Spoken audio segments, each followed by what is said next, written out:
우리 이제 하나님 말씀을 같이 보도록 하겠습니다. 말라기 3장 7절부터 12절까지 말씀입니다.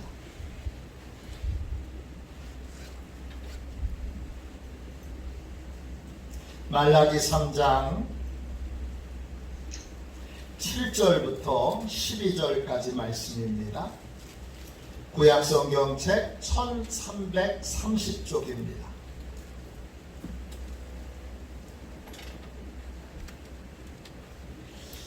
말라기 3장 7절부터 12절까지 말씀입니다. 우리 같은 목소리로 함께 귀한 주님의 말씀을 읽도록 하겠습니다. 7절입니다. 만군의 여호와가 이르노라. 너희 조상들의 날로부터 너희가 나의 규례를 떠나 지키지 아니하였도다. 그런즉 내게로 돌아오라. 그리하면 나도 너희에게로 돌아가리라 하였더니 너희가 이르기를 우리가 어떻게 하여야 돌아가리까 하는도다. 사람이 어찌 하나님의 것을 도둑질하겠느냐? 그러나 너희는 나의 것을 도둑질하고도 말하기를 우리가 어떻게 주의 것을 도둑질하였나이까 하는도다. 이는 곧 11조와 봉헌물이라. 너희 곧 온 나라가 나의 것을 도둑질하였으므로 너희가 저주를 받았느니라. 만군의 여호와가 이르노라. 너희의 온전한 11조를 창고에 들여 나의 집에 양식이 있게 하고 그것으로 나를 시험하여 내가 하늘 문을 열고 너희에게 복을 쌓을 곳이 없도록 붙지 아니하나 보라. 만군의 여호와가 이르노라. 내가 너희를 위하여 메뚜기를 금하여 너희 토지 소산을 먹어 없애지 못하게 하며 너희 밭에 포도나무 열매가 기한 전에 떨어지지 않게 하리니 너희 땅이 아름다워짐으로 모든 이방인들이 너희를 복되다 하리라. 만군의 여호와의 말이니라. 아멘. 할렐루야. 오늘은 체렘, 처음 들어보시는 말씀이죠. 체렘이란 제목으로 함께 은혜를 나누겠습니다. 한 주간 동안 무더위 가운데에서도 잘 지내셨지요? 늘 주의 은혜와 평강이 또 능력이 여러분과 함께 하시기를 축원합니다. 지난주부터 11조에 대한 말씀을 같이 나누고 있습니다. 6주 동안 나누려고 하는데 두 번째 시간입니다. 11조가 무엇입니까? 11조는 하나님께서 나의 주인이시고 나의 공급자가 되신다라는 믿음으로 내 수입의 10%를 하나님께 드리는 것입니다. 우리가 믿음이 있다 하는데 하나님이 없는 믿음은 죽은 믿음이라고 했습니다.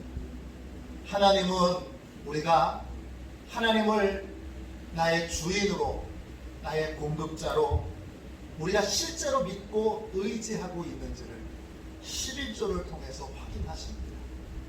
둘째, 11조란 무엇입니까? 11조란 다른 헌금으로 대체될 수 없는 것입니다. 11조는 모든 헌금의 출발점입니다. 그래서 하나님을 믿는 모든 사람들은 예외 없이 반드시 온전한 11조를 드려야 합니다. 11조란 무엇입니까? 셋째 11조란 하나님의 특별한 목적을 위해 하나님이 특별한 목적을 위해 쓰시기 위해 드리도록 명령하신 헌금입니다.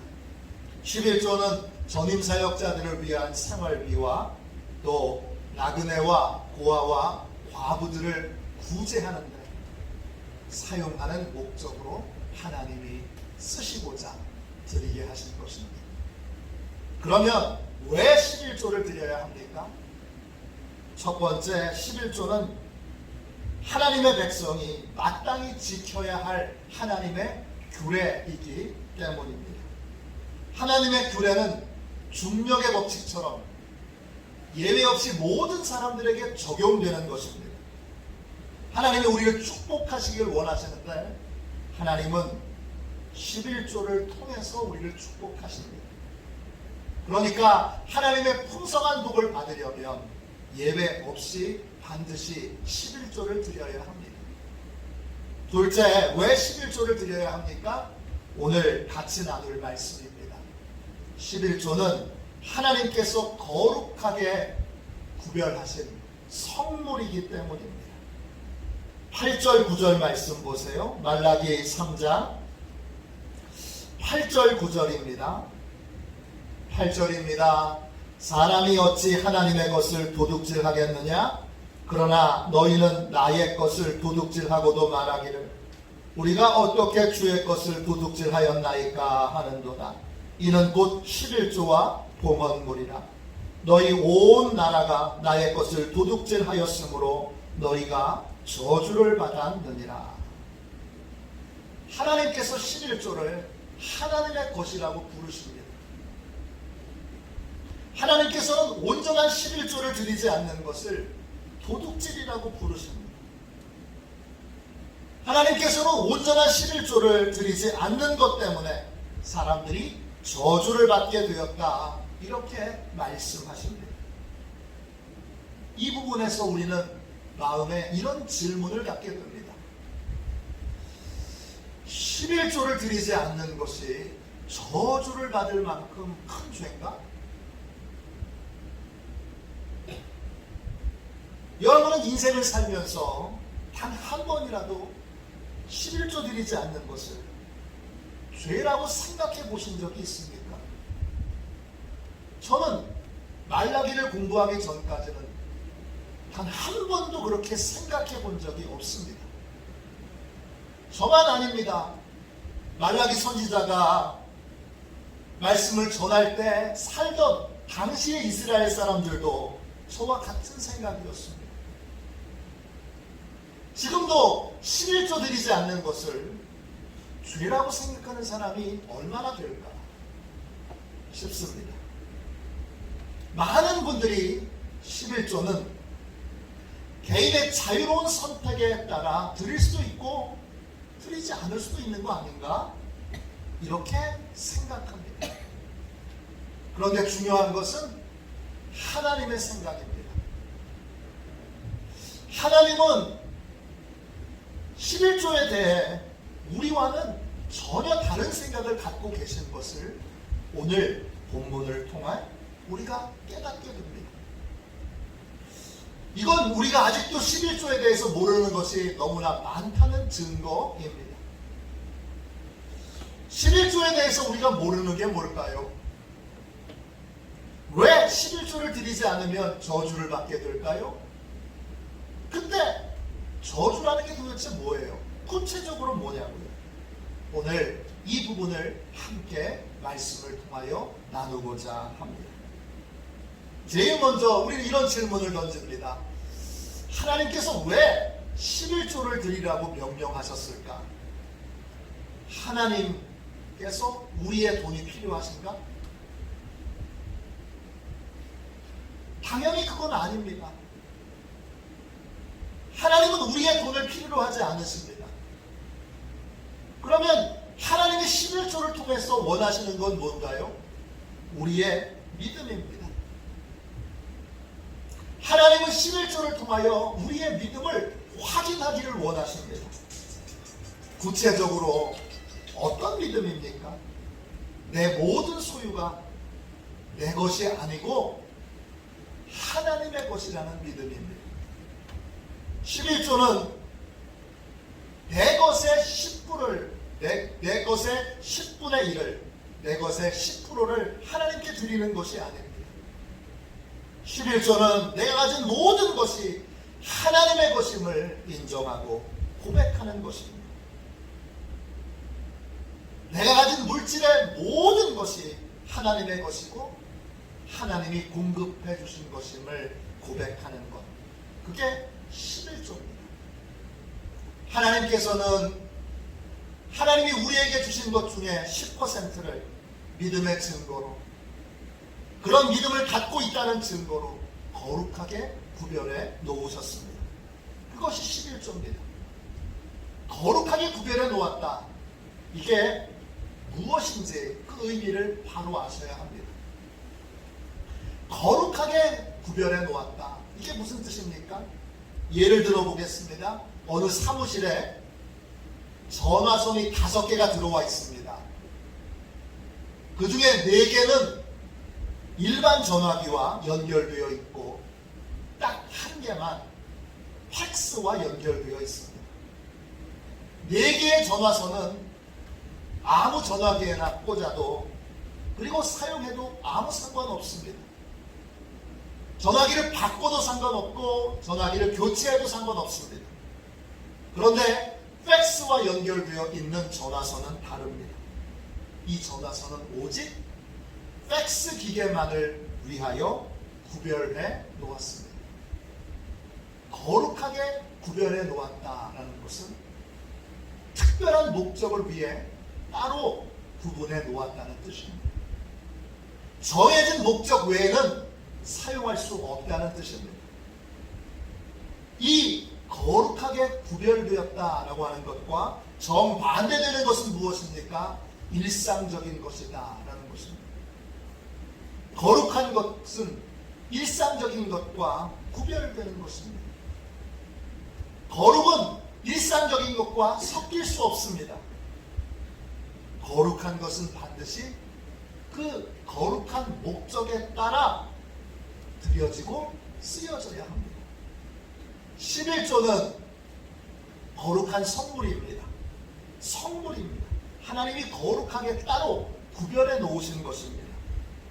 하나님께서 모든 것의 주인이시고 우리가 필요한 모든 것들을 공급해 주시는 공급자가 되신다는 믿음을 가진 사람들을 위하여 하나님이 따로 성별해 놓은 것, 따로 구별해 놓은 것, 그것이 바로 11조입니다.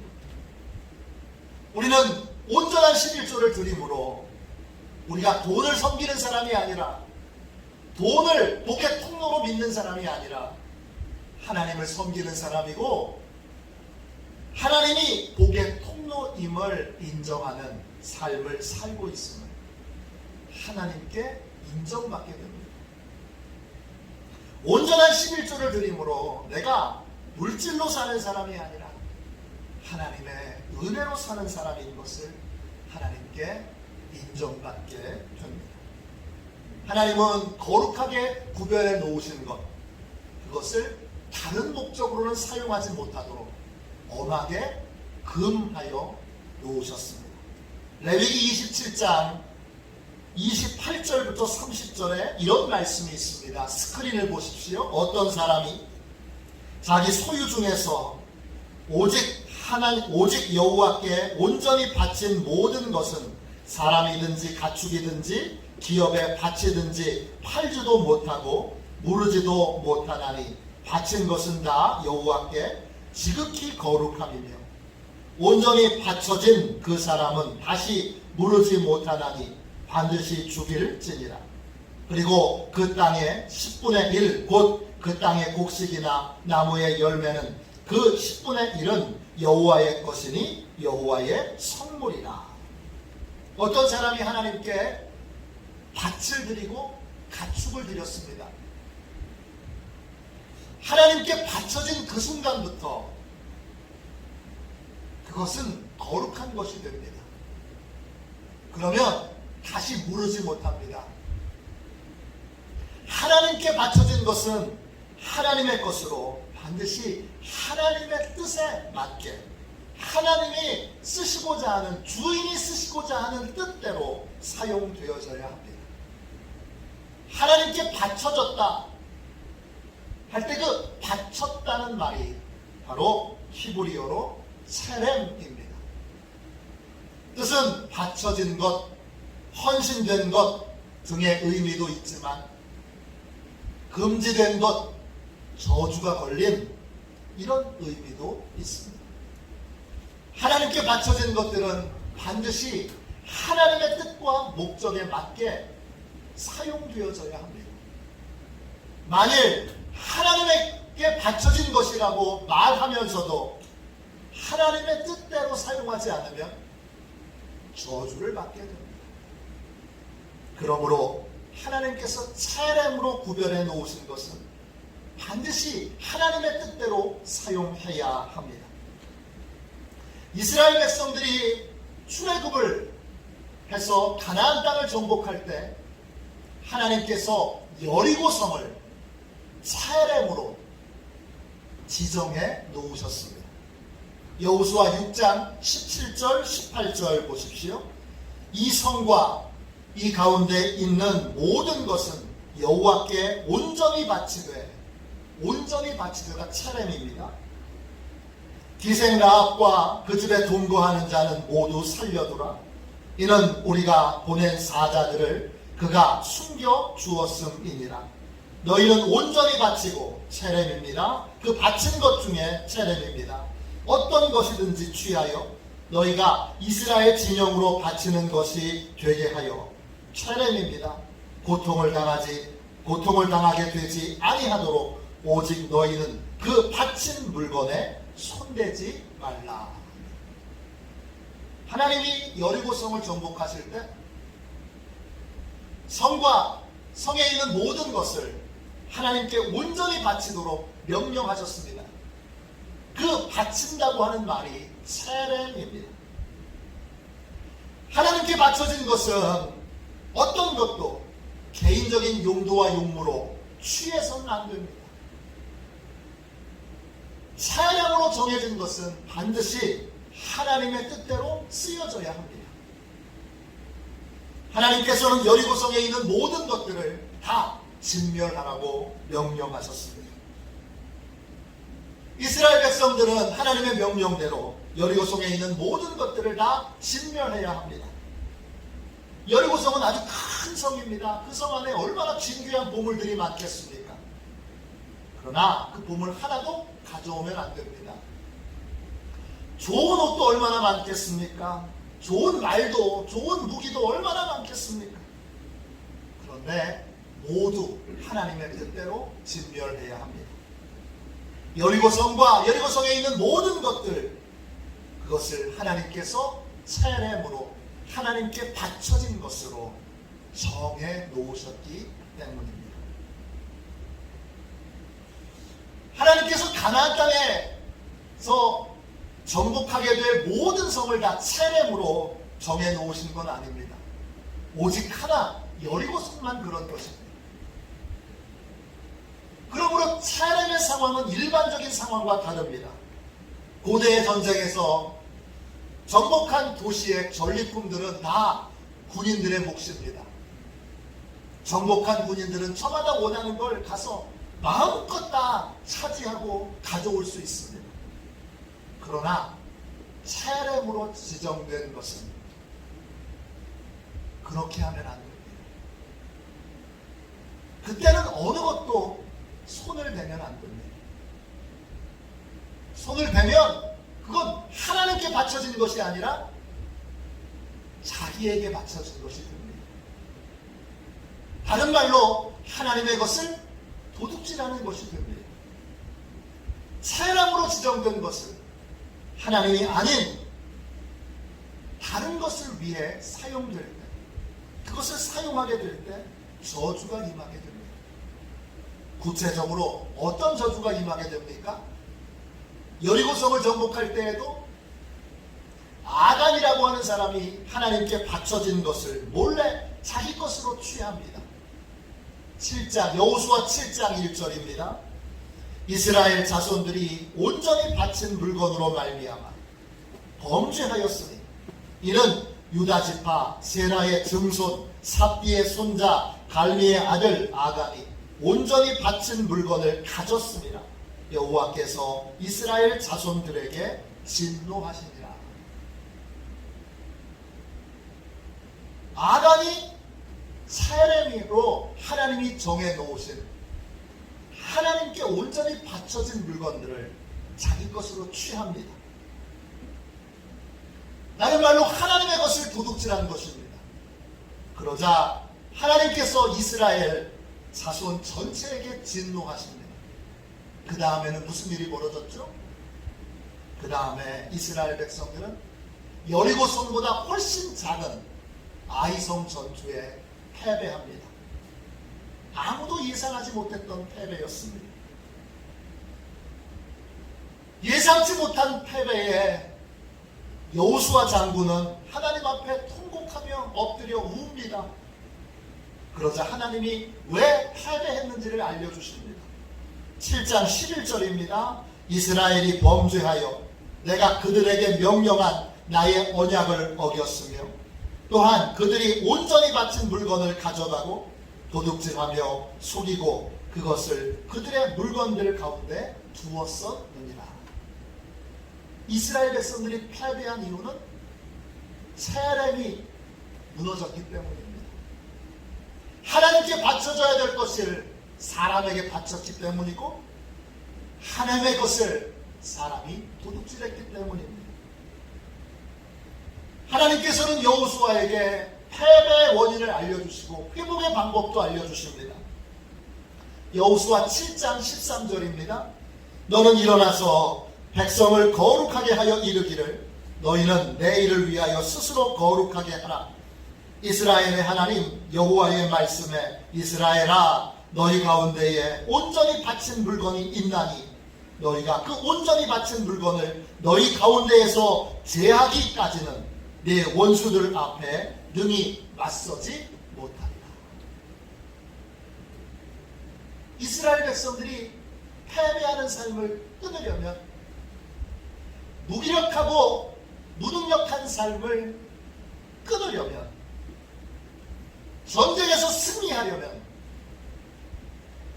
길은 하나밖에 없습니다. 뭡니까? cherem을 회복하는 것입니다. 하나님께 바쳐진 것을 온전히 하나님께만 드리고 하나님의 것을 도둑질하는 삶을 끝맺는 것입니다. 하나님의 것을 하나님의 뜻대로 사용하는 것입니다. 그러면 거룩함이 회복되고 그리고 모든 싸움에서 승리하는 하나님의 은혜가 임하게 되는 것입니다. 11조는 하나님이 정하신 대표적인 cherem입니다. 11조는 하나님께서 온전히 하나님께 바쳐지도록 정해 놓으신 것입니다. 그걸 내 마음대로 사용해서는 안 됩니다. 그걸 내가 쓰는 생활비의 일부로 하고 섞어서도 안 됩니다. 그건 하나님의 것을 도둑질하는 것입니다. 하나님께 바쳐지도록 정해진 것을 내가 사용하면 그건 이름은 하나님께 바쳐진 것인데 사용은 나에게 바쳐져서 나를 위해서 사용하게 되는 것입니다. 하나님을 예배하기 위한 목적으로 써야 될 것을 나를 예배하는 목적으로 쓰게 되는 것입니다. 예배도 무너지고 신앙도 무너지고 축복도 무너지게 만드는 것입니다. 바로 11조를 드리지 않는 삶입니다. 그러면 이스라엘 백성들이 겪었던 패배, 무기력, 무능력을 우리도 삶에서 동일하게 경험하게 됩니다. 이것이 온전한 11조를 드리지 않은 사람이 겪게 되는 저주입니다. 우리는 여기서 한 가지 사실을 더 알아야 합니다. cherem이 무너지면 나 혼자 고통을 겪는 것이 아닙니다.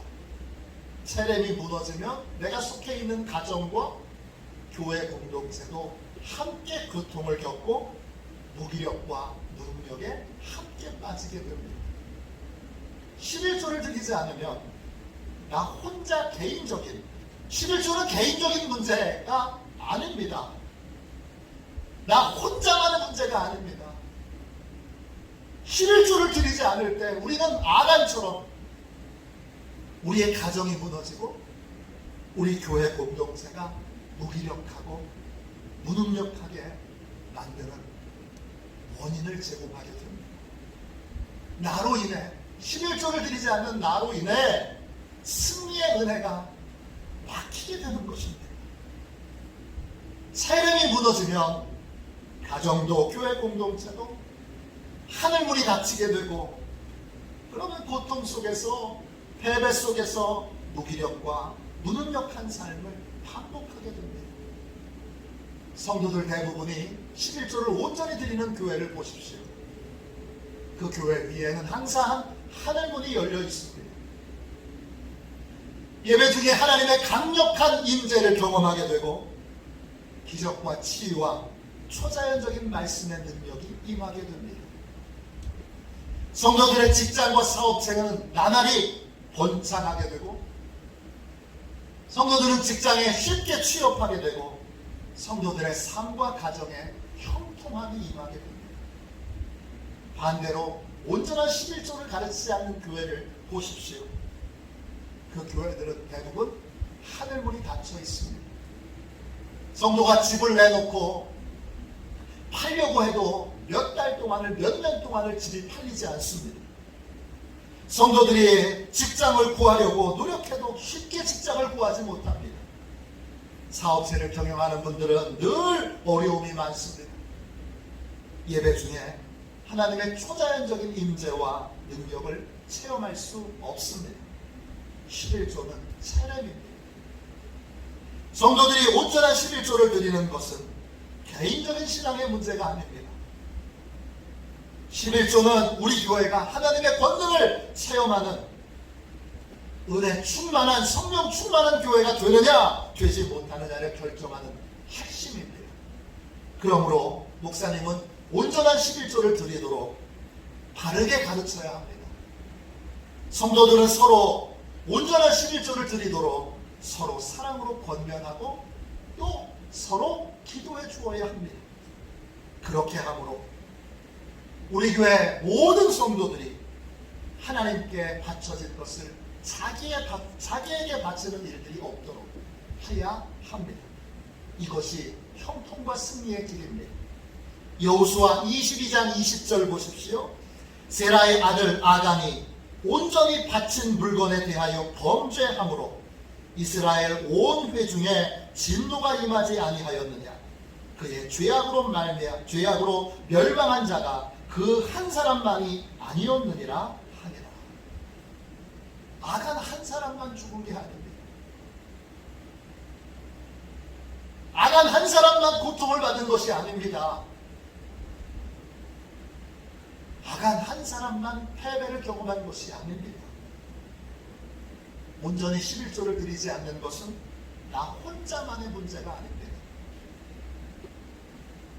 온전한 11조를 드리지 않을 때 나로 인하여 내 가정의 식구들이 고통을 받습니다. 내 교회 식구들이 고통을 받습니다. 11조는 교회 공동체가 늘 확인하고 점검하고 권면하여 모두가 다 온전한 11조 생활을 할 수 있도록 도와주어야 할 것입니다.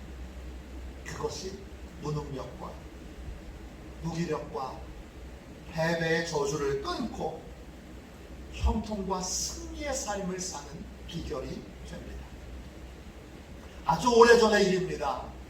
어느 목사님께서 강원도 산골로 부흥회를 가셨습니다. 그 산골은 호텔도 여관도 없습니다. 그래서 어느 성도님 댁에 이 강사님이, 이 목사님이 머물게 되었습니다. 그 집은 그 마을에서 제일 잘 사는 집입니다. 그 집에는 류마티즘 관절염에 걷지 못하는 오랫동안 누워 계신 할머니가 한 분 계셨습니다. 할머니는 목사님께서 부흥회를 인도하고 집으로 돌아오시면 꼭 목사님을 부르십니다. 할머니는 스스로 걷지 못해서 교회를 못 가서 은혜를 못 받았으니까 간단하게라도 오늘 전한 말씀을 좀 전해달라고 부탁을 합니다. 그러면 목사님이 설교했던 내용을 다시 할머니에게 반복해서 전해줍니다. 왜냐? 할머니의 그 태도가 너무 은혜를 사모하는 모습이었기 때문입니다. 그러다가 11조 이야기가 나왔습니다. 할머니께서 목사님이 전해주시는 11조 설교를 듣다가 갑자기 순간 눈이 반짝 빛났습니다. 할머니는 목사님께 이렇게 고백했습니다.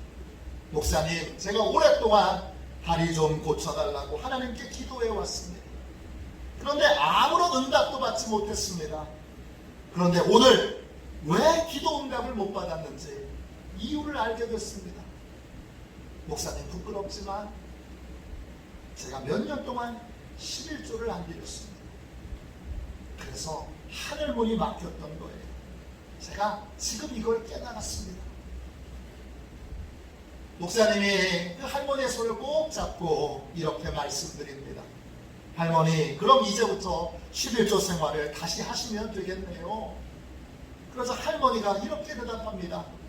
목사님, 사람의 돈을 떼어먹어도 갚아야 하는데 하나님의 돈 떼어먹고 이제부터 11조 드리면 되나요? 그러면 안 되지요. 그동안 떼어먹은 11조를 함께 드려야겠어요. 할머니는 누워서 중얼중얼 거리면서 그동안 드리지 않은 11조가 얼마나 되는지를 계산합니다. 다음날 아들에게 은행에 가서 돈을 찾아오게 하고 그 저녁에 11조를 드립니다. 당시 돈으로 600만 원을 한꺼번에 드립니다. 당시 시골집 한 채 값이 600만 원이었습니다. 집 한 채 값을 11조로 드린 것입니다. 몇 년이 지났습니다. 목사님께서 할머니의 소식을 듣게 됐습니다. 어떻게 됐을까요? 할머니는 류머티즘에서 고침받고 다시 걸을 수 있게 됐습니다. 걸어서 교회에 와서 함께 예배를 드릴 수 있게 된 것입니다. 하늘문이 열리고 치유의 은혜가 할머니의 가정에 임하게 된 것입니다. 한신교회를 담임하셨던 이중표 목사님 살아계셨을 때 있었던 일입니다. 한 권사님께서 목사님을 찾아오셨어요. 가방에서 신문지에 싼 돈을 꺼내시는데 이렇게 말합니다. 목사님, 제 남편 퇴직금에 대한 11조예요. 총 3,100만 원입니다. 이중도 목사님은 권사님을 바라보면서 이렇게 묻습니다. 권사님, 무슨 일이 있으셨어요? 권사님이 최근에 있었던 일을 목사님께 고백합니다. 가정에 어려운 일이 있어서 몇 달 동안을 기도했습니다. 그런데 아무리 기도해도 응답이 없습니다. 하나님께 무슨 잘못을 했는지 물었습니다. 그랬더니 하나님께서 퇴직금 11조를 드리지 않은 것을 기억나게 해주셨어요. 그래서 은행에 가서 11조를 찾아서 드리려고 하는데 하나님이 몇 달 지나 이자도 있다 이렇게 말씀하셨다는 거예요. 그래서 이자까지 계산해서 3,100만 원을 11조로 가지고 왔다는 거예요. 11조는 차량입니다. 반드시 하나님께 바쳐지도록 정해진 것입니다. 11조를 온전히 드리지 않으면 하늘문이 닫히고 우리는 패배와 무기력과 무능력에 빠지게 됩니다. 만일 우리의 삶에 무능력과 무기력이 찾아와 있다면 제일 먼저 11조부터 점검해 보십시오. 내가 11조를 하나님께 바치지 않고 나 자신에게 바치는 삶을 살고 있지 않은지 그거부터 점검해 보십시오. 온전한 11조를 드리면 하늘문이 열리고 하나님의 능력이 임하고 하나님이 그 능력으로 우리를 축복해 주십니다. 이용규 선교사님이 몽골에 계실 때 있었던 일을 간증해 주셨습니다. 몽골은 겨울 땔감으로 솥돔을 사용합니다. 그래서 몽골 사람들은 여름 내내 솥돔을 말립니다. 겨울에 아궁이나 난로에 솥돔 한 개를 탁 넣으면 밤새 은은히 타면서 밤을 따뜻하게 데워줍니다. 그래서 몽골에서 솥돔은 겨울을 나기 위한 필수품입니다. 교회에 나오지 얼마 안 된 초신자 성도님이 선교사님을 찾아왔습니다. 선교사님에게 이렇게 묻습니다. 선교사님, 11조는 꼭 돈으로만 하는 건가요?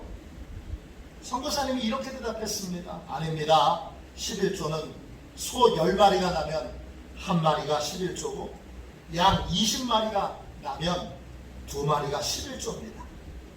선교사님의 말을 듣고 이 초신자가 알았다고 하면서 집으로 돌아갑니다.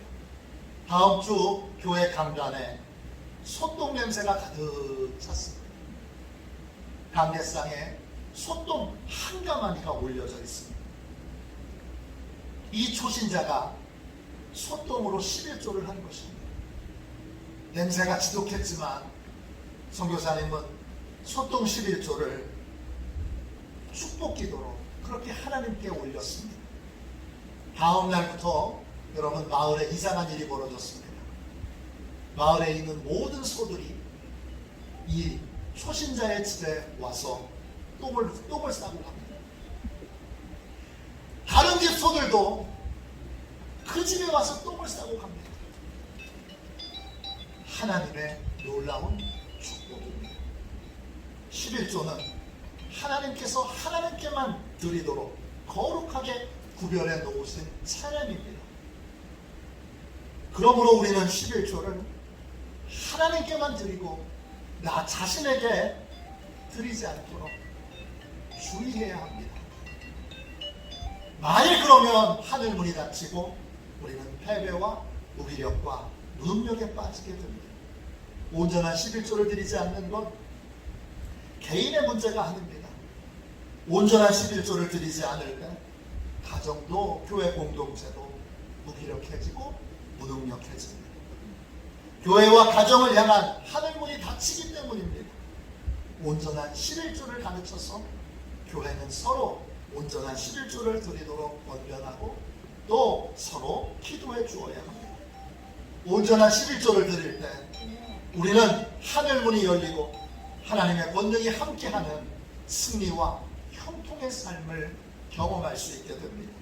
온전한 11조 생활을 통하여 이런 은혜를 누리는 저와 여러분이 되시기를 주님의 이름으로 축원합니다. 축원합니다. 우리 이 시간 우리 찬송가 204장 1절만 두 번 찬양하고 우리 함께 우리 화도 시온교회 공동체가 온전한 11조 공동체가 될 수 있도록 우리 함께 하나님 역사해 주십시오. 더 온전히 가르치고 더 온전히 권면하고 서로 온전히 기도하게 해 주옵소서. 이렇게 우리 통성으로 기도하겠습니다. 204장입니다. 1절